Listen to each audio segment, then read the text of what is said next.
नमस्कार मित्रों, देवा बेसिक क्लासेस में आज आपका बहुत बहुत स्वागत है।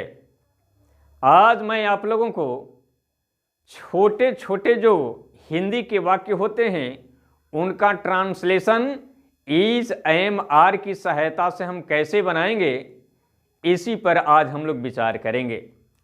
तो आइए हम देखते हैं कि वाक्य की संरचना हिंदी में किस तरह की रहेगी।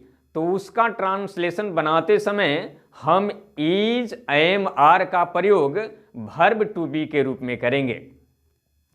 तो देखिए यहां लिखा गया है कि यदि वाक्य की संरचना इस प्रकार हो, कर्ता प्लस संज्ञा या विशेषण प्लस हो, है, हूं इत्यादि रहे, तो जब उसका हम ट्रांसलेशन बनाएंगे तो उसका ट्रांसलेशन बनाते समय हम इज एम आर का प्रयोग करेंगे। यानी इस पैटर्न पर आधारित यदि हिंदी का वाक्य होगा तो हम उसका इंग्लिश में ट्रांसलेशन बनाते समय इज एम आर का प्रयोग करेंगे। अब जब हम इसका ट्रांसलेशन बनाएंगे तो ट्रांसलेशन बनाने में शब्दों का सीक्वेंस क्या होगा, उसका ऑर्डर क्या होगा। तो देखिए हमने सूत्र के रूप में लिखा है कि सबसे पहले कर्ता को लिखेंगे, इसके बाद इज एम आर को लिखेंगे, तब नाउन हो तो नाउन को लिखेंगे और एडजेक्टिव हो तो एडजेक्टिव को लिखेंगे। बात क्लियर हो गई। अब प्रश्न उठता है कि भाई किसके साथ हम इज का प्रयोग करेंगे, किसके साथ एम का प्रयोग करेंगे और किसके साथ आर का प्रयोग करेंगे। तो आइए एक चार्ट के माध्यम से मैं इसको स्पष्ट कर दे रहा हूं। देखिए यहां एक चार्ट है, इसमें हमने लिख दिया है कि यदि कर्ता के रूप में ही, सी, इट या एक नाम रहे, क्या रहे, ही रहे, सी रहे, इट रहे अथवा एक नाम रहे, तो उसके साथ इज का प्रयोग किया जाएगा। बात क्लियर हो गई।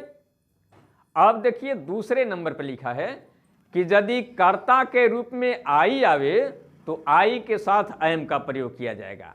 आई के साथ किसका प्रयोग होगा, एम का प्रयोग होगा। अब तीसरे नंबर में हमने लिखा है कि यदि कर्ता के रूप में वी, यू, दे या बहुवचन नाम, बहुवचन नाम का मतलब कि दो या दो से अधिक नाम, यानी वी रहे, यू रहे, दे रहे या बहुवचन नाम रहे, तो उसका जब हम ट्रांसलेशन करेंगे तो उसके साथ आर का प्रयोग करेंगे। आपने अब स्पष्ट रूप से समझ लिया। अब आइए एग्जाम्पल के माध्यम से यानी कुछ ट्रांसलेशन बनाकर हम लोग इज एम आर के प्रयोग को स्पष्ट रूप से समझ लें। पहला सेंटेंस, वह खुश है।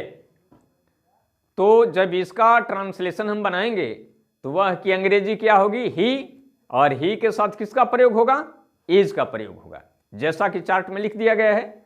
तो इसका ट्रांसलेशन होगा कि ही इज हैप्पी। बात क्लियर हो गई।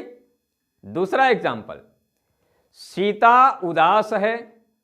तो सीता उदास है का जब हम ट्रांसलेशन बनाएंगे तो क्या होगा, सीता और एक नाम के साथ हमने लिखा है कि इज का प्रयोग होगा, तो क्या हो जाएगा कि सीता इज सैड। बात क्लियर हो गई।